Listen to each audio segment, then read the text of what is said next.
નમસ્કાર, હું છું પ્રેરણા. આપ ઇન્ડિયા ન્યૂઝ ગુજરાતના મહત્વના સમાચારની શરૂઆત કરી વડોદરાથી. તો વડોદરા શહેરમાં મહાનગરપાલિકાના મહત્વપૂર્ણ 5 હોદ્દેદારોની પસંદગી માટે ભાજપ દ્વારા સક્રિય પ્રક્રિયા હાથ ધરવામાં આવી છે.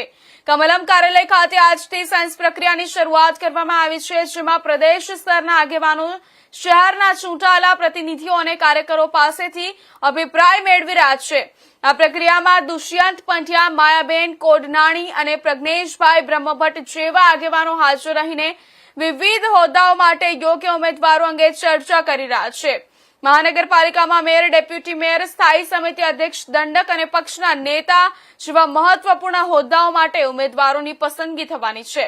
આ માટે વોર્ડ પ્રમુખો, મહામંત્રીઓ, નવા ચૂંટાયેલા કાઉન્સિલરો, પ્રદેશ કારોબારી સભ્યો, ધારાસભ્યો, પદાધિકારીઓ અને સાંસદો પોતાનો અભિપ્રાય આપી રહ્યા છે.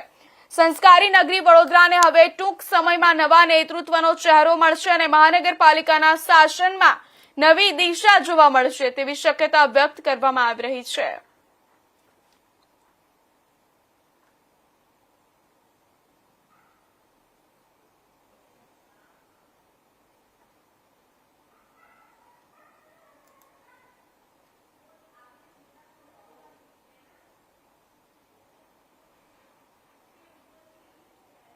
પ્રક્રિયા ચાલી છે, બધા લોકો સેન્સ આપવા માટે આવ્યા છે. શું પ્રક્રિયા છે અને કઈ રીતે થઈ ગઈ? પાર્ટીની જે પરંપરા છે એ પ્રમાણે અમે આજે અહીંયા અમારા કમલમ કાર્યાલય ખાતે સેન્સ આપવા માટે અમે બધા આવ્યા છે.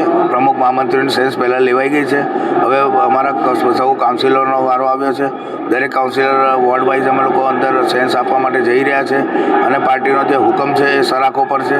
પાર્ટી જે પણ લોકોને જે પણ કાઉન્સિલરને જવાબદારી આપશે એ દરેક કાઉન્સિલર પોતાની જવાબદારી નિભાવશે એવો અમને પૂરો વિશ્વાસ છે. શું જવાબદારી મળે તો શું મુખ્ય પરિબળ રહેશે?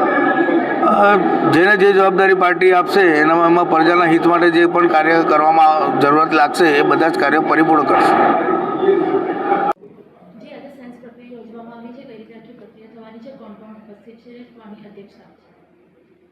આજે ભારતીય જનતા પાર્ટીના પ્રદેશની યોજના અનુસાર નિરીક્ષકશ્રીઓ વડોદરા ખાતે પધાર્યા છે. નમો કમલમ વડોદરા મહાનગર કાર્યાલય ખાતે સેન્સ પ્રક્રિયાનો પ્રારંભ થયો છે, જેમાં અપેક્ષિત શ્રેણીના કાર્યકર્તાઓને સાંભળવા માટે બોલાવવામાં આવ્યા છે.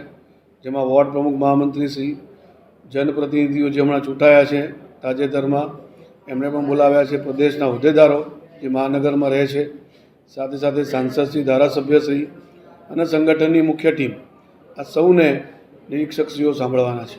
નિરીક્ષક તરીકે શ્રી દુષ્યંતભાઈ પંડ્યા જે પ્રદેશ કારોબારી સભ્ય છે, શ્રી માયાબેન કોડનાની જેઓ પૂર્વ ધારાસભ્ય, પૂર્વ મંત્રી ગુજરાત સરકાર રહ્યા છે, અને પરેશભાઈ બ્રહ્મભટ્ટ જેઓ પ્રદેશના મોરચાના ઉપાધ્યક્ષ રહ્યા છે. એ 3 કાર્યકર્તાઓ નિરીક્ષકશ્રી તરીકે આવ્યા છે અને સવારથી આ સેન્સ પ્રક્રિયા ચાલુ છે.